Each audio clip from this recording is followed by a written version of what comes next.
transition. And, in the end, the divide has become, so wide between the ruling party and the opposition that, they are going to basically now, particularly leading up to the electoral year, going to not cooperate with the government at all. Anything is going to be partisan right now. And a symbol of national unity like the new parliament and the Sengol should have been both issues behind which the entire opposition to a man should have stood behind the government and given up the partisan aspect at all. There was no reason. I mean, the history is replete with examples of governors and not governors but chief ministers inaugurating, assemblies, part of assemblies, part of parliaments, and so on and so forth. So this was a complete non-issue. The idea was conceived entirely by the Prime Minister. He conceived it. Sure. He knew he had the vision for it. He knew what its interiors were going to be like. So I think it was churlish on the part of the opposition. But as I said, the divide is so, and largely it's because the divide is only because this government has taken against opposition leaders who are involved in serious crimes of corruption. So they can't stomach that. That's what's bringing them together. Yes. Absent that, they were all separate. But it's because they've all indulged in deep act of corruption that they've been brought together, and now they will oppose. You will see there'll be disruption in the new parliament in the next term as well. That's a very important aspect that you're highlighting, sir. That the opposition is not on ideological grounds. In fact, it's the DMK party's government's document of 2021 which talks about the Sengol ceremony of 1947. It's the corruption cases and the manner in which the Modi government has gone after them, irrespective of political affiliation, that's really got their grouse, and that's why they are getting back at the Prime Minister. Absolutely. You see, most of these opposition parties have historically and continue to do to engage in acts of corruption. They'd almost come to believe that it was the beholden right of an opposition party, once it captured power at the center, at the state, to loot the state. And when they were at the center, to loot the exchequer of the center. They thought they will get away with it, and for a long time they did. In fact, very rarely does the Congress raise issues of opposition or of corruption. Right? Only in the last election, in Karnataka, for the first time, they talked about a 40% commission of the incumbent in BJP Karnataka government without giving any details. Without giving any details, who took those 40%, etc. They just got some contractors saying that for every deal, we are asked to pay 40%. Nobody said who made the demands, nothing. So basically, they've been lax. Now they've realized that corruption is an issue, so they're trying to rake it up as they did in the last election. But essentially, they're on the back foot on corruption. Right, sir. And there are very serious charges, and not only corruption, the ED has attached properties. When you attach bank accounts and you attach properties, right, the opposition leaders involved in those corruption cases can't utilize them, particularly for political purposes. Of course, they also utilize them for their own personal purposes as well. But this is what is the reason for the deep ire. The ire is that they thought that corruption is ingrained in public life. When a Prime Minister comes across and puts an end to it and treats them like any other economic criminal would be treated, right? It's upset them. It's upset them no end, because this is the be-all and end-all of politics. Yeah. Also, sir, an attempt has been made to build a political narrative that this is about Article 73 of the Constitution, this is about President being integral to the Parliament. But then we have seen the same opposition going to the Supreme Court against the new Parliament project. We have seen the same opposition boycotting the Constitution Day event of 2021, despite the fact that the President of India was presiding. We have seen the same opposition boycott the foundation laying ceremony of the event of the new Parliament building. We have seen the same opposition boycotting the GST law rollout midnight session, despite the fact that President of India was there. We have seen the same opposition obstruct President of India's first speech that she made early this year. in a joint session. So it's like they are just sort of trying to find an excuse, because as you mentioned, the issue is not constitutionalism, the issue is personal dynastic agendas. No, absolutely. I mean, look, the ideology, neither ideology nor the constitution can be a reason. The constitutional position is very clear. It doesn't talk about who has the right to inaugurate building. At the moment, you can say that it's some kind of protocol. At the most, the opposition case can be that it's some kind of protocol. There's no law that mandates that the inauguration of a new parliamentary building or any other government building shall be done by the nominal head of government or the ceremonial head of government, which is the president of the governor or the lieutenant governor, as the case might be. Right? There's no law which says that, right? So you're pitching it on some kind of, implied convention which doesn't exist either. As far as ideology is concerned, what is the ideology? This is a question of history. The Senghol was a symbol of transfer of power. I mean, it's been recorded now. The Adhirams have said so. Their records show so. Their annals show so. The Hindu newspaper, which said that the narrative was incorrect about the Senghol being built by jewelers in Tamil Nadu and carried by the Adhirams in 1947, handed over to Mountbatten, who then, as a symbol of transfer of power, gave it to Nehru. That's all recorded. The Hindus also withdrawn that story. They said this is true.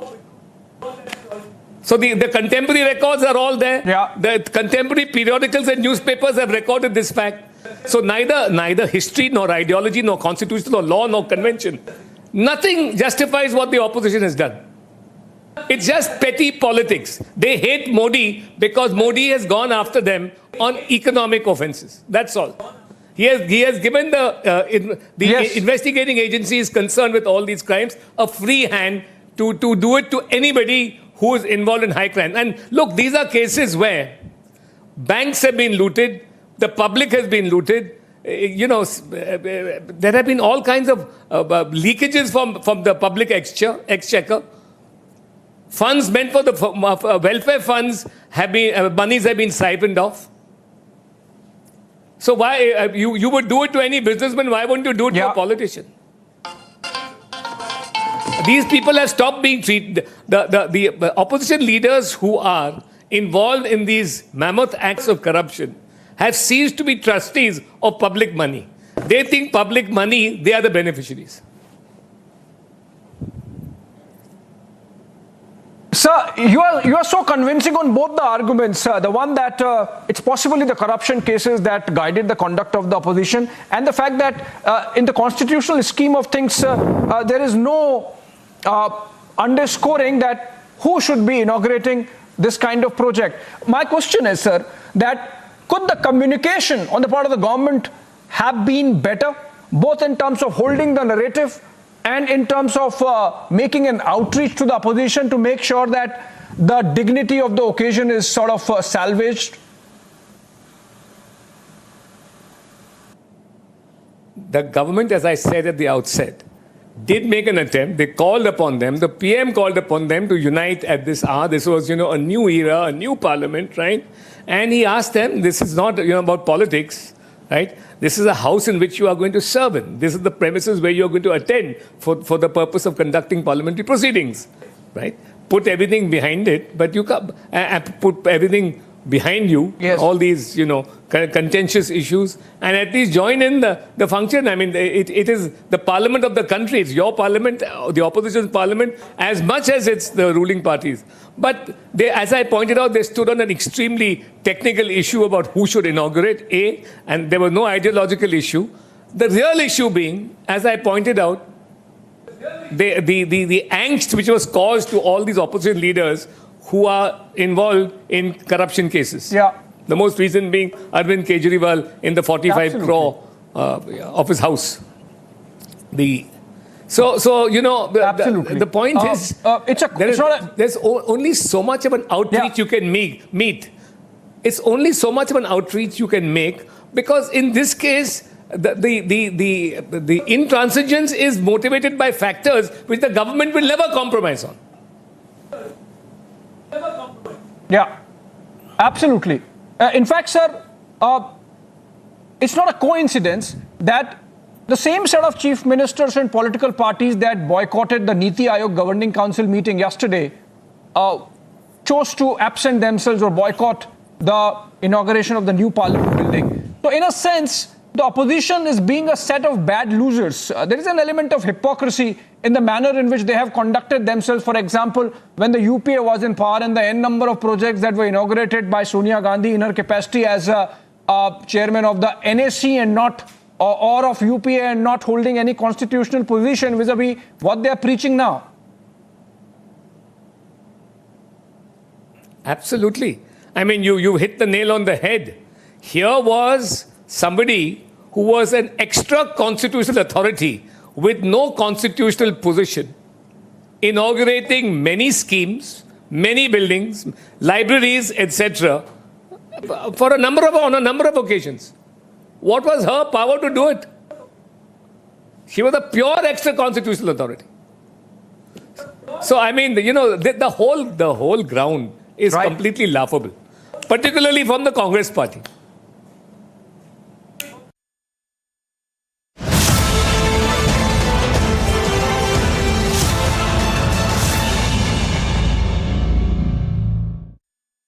We are joined in by Sanjeev Sanyal, author, historian, and member of the Prime Minister's Economic Advisory Council. Very good afternoon to you, Mr. Sanyal. I am tempted to ask you this question: how to retrieve history from the straitjacket of constitutionalism? Well, I think the Sengol is a very good symbol of the sovereignty of the Indian people. As I have stated earlier as well, the Sengol was taken from Lord Mountbatten to Nehru. That was not an act of transferring of sovereignty from Mountbatten to Nehru. It was an act of transferring sovereignty from the British Crown to the people of India. So to have kept that Sengol away as some personal walking stick is utterly shocking. So I'm very, very happy that it has been installed in the place that it should have been installed in the first place, which is in the Lok Sabha, as a symbol of the sovereignty of the Indian people. And I can say that with doing this, we bring to a close the entire cycle of Purna Swaraj. We finally have Purna Swaraj. Yeah, okay. So I take this forward. I would put the same question with little different words, but then try to get a different answer in the context of the debate we are having, Mr. Sanyal. How to balance the imperatives of drawing strength from our roots against modernism, which is in some versions a little deracinated modernism, which can make us rootless wonders. So this is precisely what is being attempted here. I mean, if you take the new Parliament building, for example, it is a good mix of the modern with the traditional. And so you will see, for example, there is modernity everywhere. The chambers themselves, as you can see, are totally modern. The seats are modern. They are equipped with the latest digital technology. The voting will be done in an entirely digital way. So the whole thing is properly air-conditioned, wiring, everything is absolutely super modern. And yet, when you enter it, there are these Gajan statues. In the hall, there is the Sengol. You will see if you go to the galleries, these have not been highlighted, but if you go to the actual Parliament, you will see between the various sections, there are these galleries which celebrate Indian art, Indian culture, Indian history. So what you have here is a good mix that, yes, we are a modern nation, but we draw our strength from an ancient civilization of which we are very proud. Right. Mr. Sanyal, also Sengol in many ways, as we understand it now, it's unfortunate that for all these decades, we did not know about its presence, forget about the larger history. But now that we know, it comes out as a symbol of good governance, of righteous governance, and sort of acts as a lighthouse in the sight of the ruler about Absolutely. how the conduct should be. Now, what's the problem? Just putting the context of the debate, what's the problem if we draw from our past a symbol of good governance and center stage it in our parliament or modern day governance? Just because there was no Christianity, no Islam, there was no other context per se in terms of other religions. If we are drawing from our past, a secular past, because remember when the Sangam literature was written, some people claim that it's pre-Vedic. What's the problem if we are using it in a modern context? Well, I don't know what the problem is, because you should ask those who have a problem with it. What the Sengol does is that it is the Raj Danda. It is the symbol of the state. Incidentally, by the way, that is also true of the Mauryan lions. It's a symbol of the state. It's not some pacifist symbol or symbol of Buddhism and other things that it's said to be. The Mauryan lions in the lion capital also represent the power of the state. And the same thing is true of the Rajadanda. It is basically the power of the state, the sovereignty. Now, in this particular context, it's the sovereignty of the Indian people, which is why it is being placed in, of course, the Lok Sabha, which is where the representatives of the people sit. So it's a very clear that it's about the sovereignty of the people. As I said, I am utterly shocked that this was then placed in a private museum as a walking stick. Frankly, most of us, including myself, had no idea it existed till a few months ago. So, the very fact that, we have rediscovered it, in some ways, the transfer of power symbolically to the people of India, which unfortunately seems to have been almost symbolically again hijacked into private hands, has been retrieved and put where it deserves to be.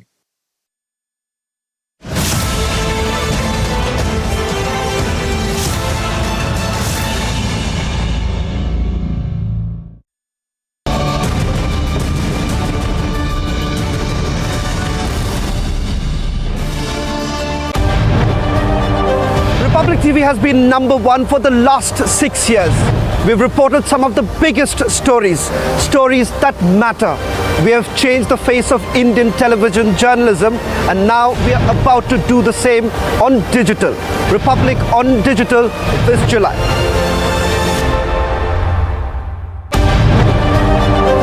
Republic is #1 on television, now soon on digital this July.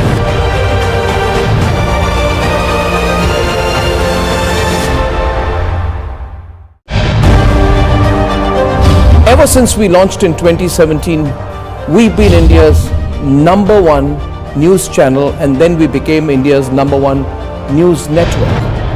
Today we operate the #1 channels in English, in Hindi and in Bangla, and we're going to expand across India and hopefully very soon to the entire world. Now this journey cannot be complete without us entering the digital news medium in a stronger, effective and well-planned way.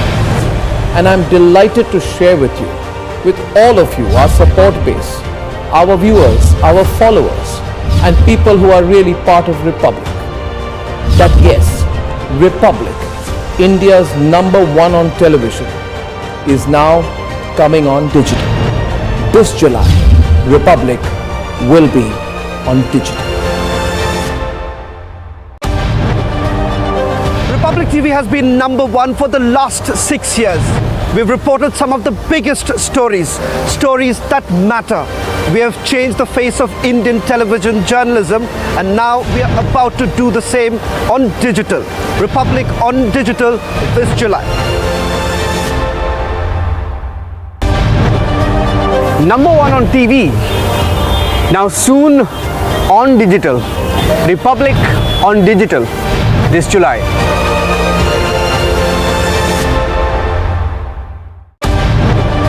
Republic Republic has been number one for the last 6 years. And in these 6 years, you've loved us, you've supported us, you've stood by us.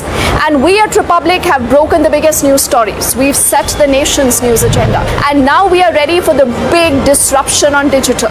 Yes, so that you don't miss a moment of what's going on in the country and around the world. Republic on Digital this July.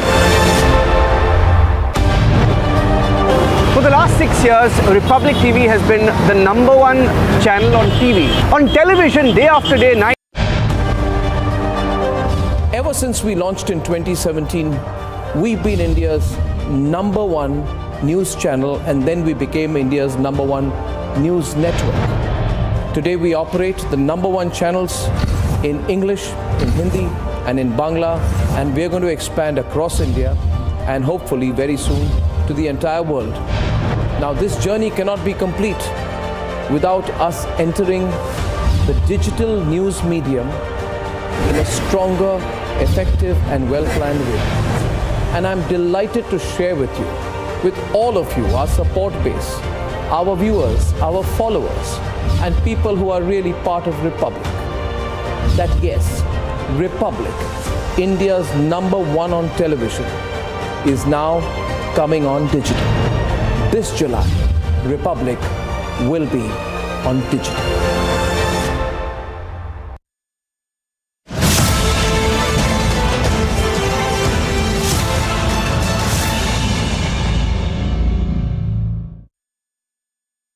Sir, in the backdrop of the debate that has been going on, the controversies, the story, your thoughts on Prime Minister's address.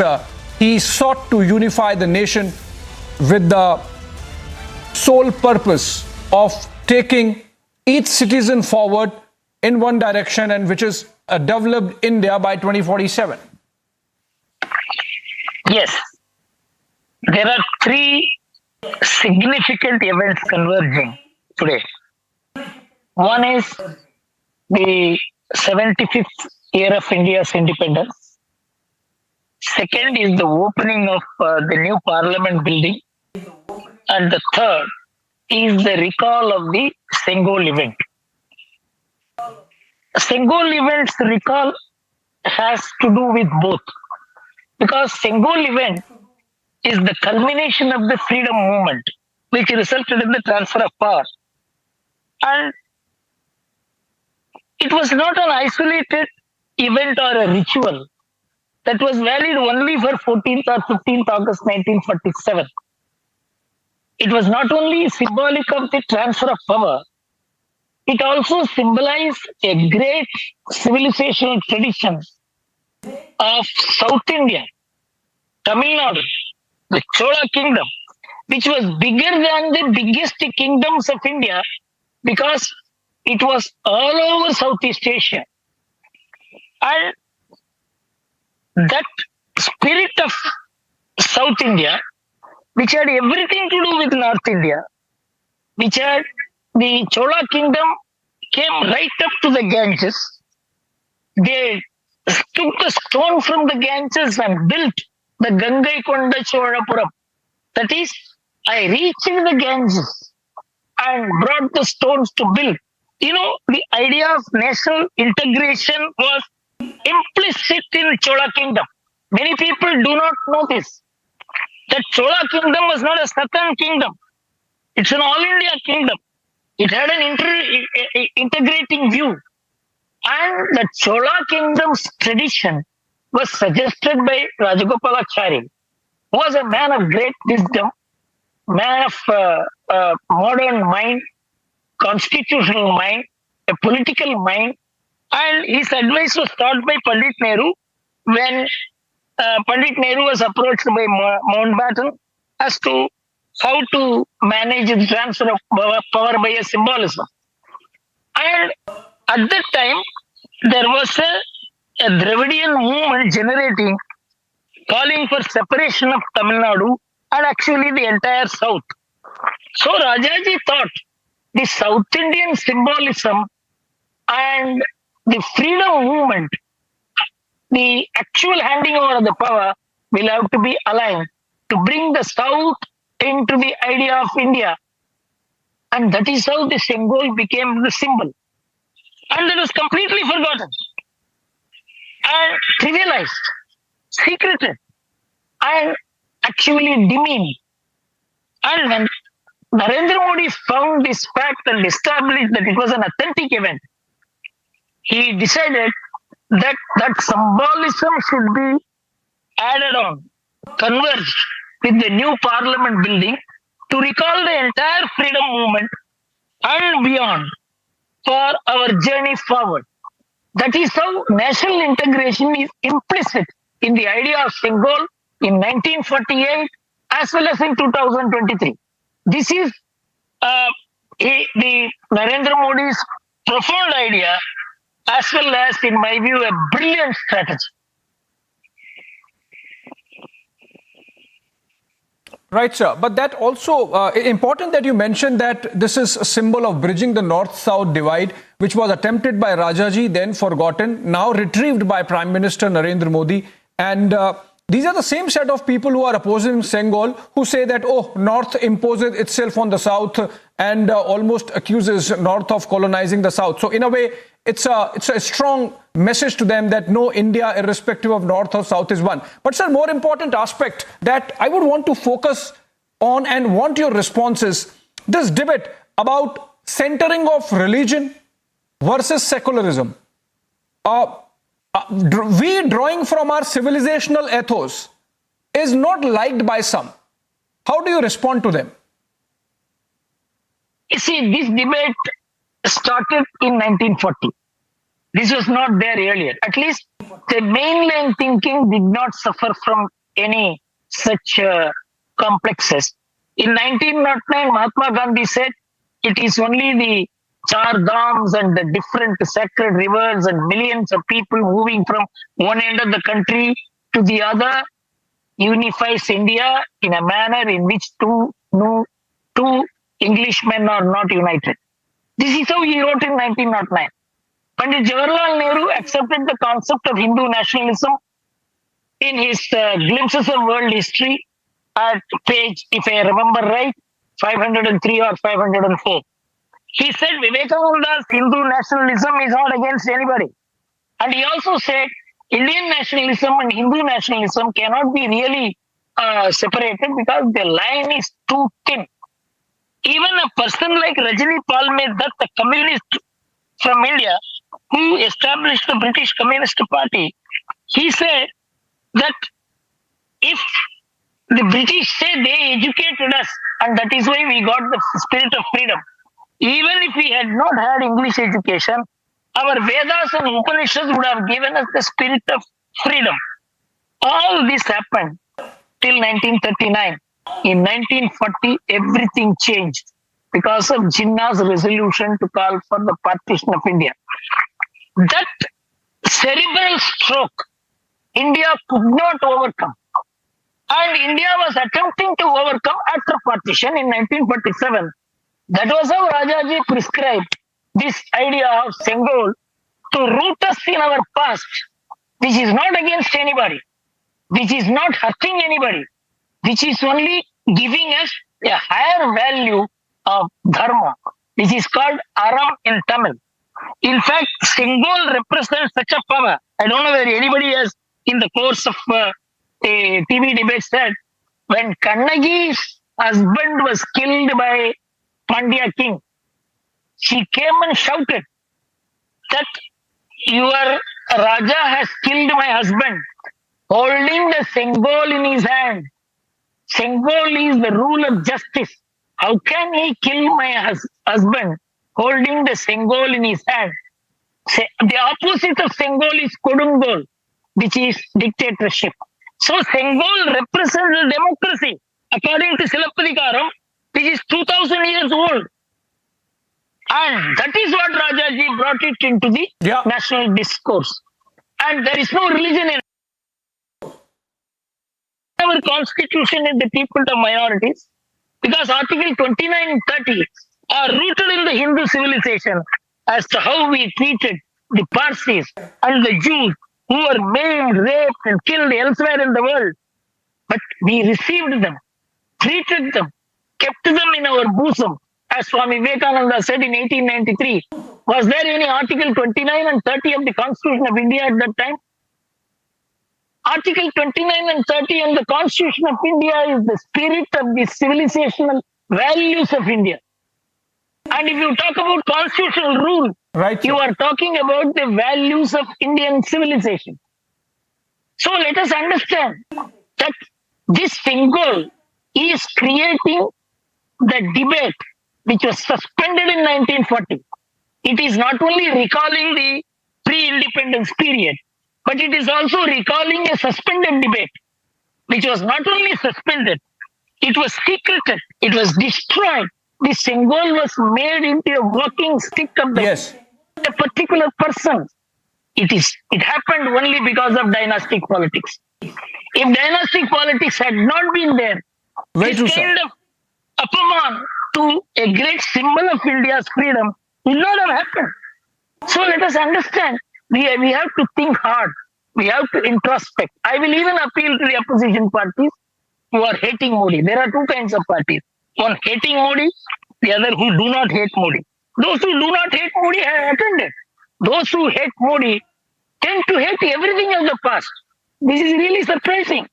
And that is like boarding a full task to Modi. You are now making Modi a modern representative of ancient India that is not going to help the opposition, even if it Yes. has a political dream.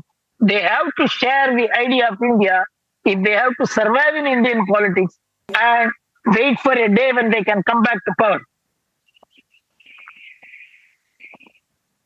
So it's a very important nuance that you have brought out, that India choosing to retrieve its civilizational legacies is not incompatible with constitutional values, including Article 29 and 30, as you said. So essentially, what the opposition is saying is a Hindutva push, is essentially a cultural renaissance, and that they should not conduct themselves in the manner they have.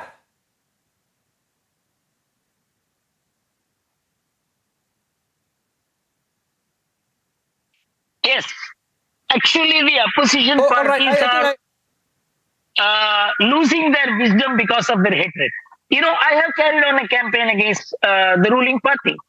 I was playing a very important role in galvanizing the opposition parties in 1987 to 1989 against Rajiv Gandhi. I always used to tell my colleagues, we should never become hateful to the person whom we are fighting against, because we will lose our wisdom. If we lose our wisdom, then we will not be able to strategize properly. What the opposition has done, or the Modi-hating opposition has done, is because of utter hatred for Modi. First they said, we don't want this building. Now they say, then they began saying, because Draupadi Murmu should have, the President of India should have opened the building. So we don't want to attend. Now they are saying, no. This is because what is being recalled is Hindu India. I mean, it is all because you don't like this. You hate it. Because of that, you have lost your wisdom and the rational power. I only think that they should go back, sit and think whether what they are doing is helping them or not. They are actually helping Narendra Modi in expanding his base, in deepening his philosophy. So you can disagree with Modi, but you should not disagree with the idea of civilizational India.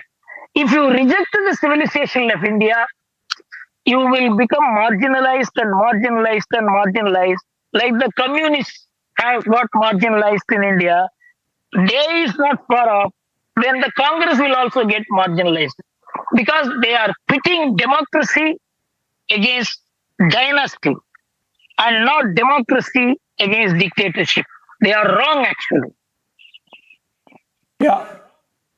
Yeah, they're getting the wrong debate, sir. So you think Prime Minister was absolutely right, given the conduct of opposition, to really ignore them in the address that he made and focused instead on galvanizing the nation and every citizen in the direction of one project, a singular project, which is of making India a developed nation? The Prime Minister completely ignored the opposition, rightly so. Correct. You see, you look at the opposition. If I were advising the opposition parties, I was advising the opposition parties in 1989. Let us assume I was advising the opposition parties. I would have told the opposition parties, gentlemen, 19 of them see of you, 20 of you seek a meeting with the Prime Minister. Sir, we would like to discuss the idea of opening the Parliament. Will you give us an appointment? The Prime Minister can't refuse. Then you tell the Prime Minister, Mr. Prime Minister, you are not the appropriate person to open this building. It is the President. Tell me, it would have put such pressure on the Prime Minister. Why you could not think of such a strategy? You hate the Prime Minister. You disrespect an elected Prime Minister. You don't want to recognize him as a leader. You abuse him here and outside the country. So your psychology does not allow you to properly strategize what you should do to win the game. If you really wanted the Prime Minister not to open the Parliament, you would have adopted a very different strategy. So Narendra Modi knows an opposition which hates him is easier to deal with than an opposition which thinks. It is not an opposition which thinks. It is an opposition which hates. So Narendra Modi finds it very difficult, easy to deal with such an opposition. Yeah. I think they really got psyched out, Mr. Gurumurthy, and that is the reason why, for example, we have comments like comparing the new parliament building with a convention hall, which was done by the Congress party, and the RJD, in fact, comparing it abominably, unfortunately, with a coffin. I believe the people are watching and they would take note of it. My last question to you, sir, before we let you go. In the context of Tamil Nadu politics, because that is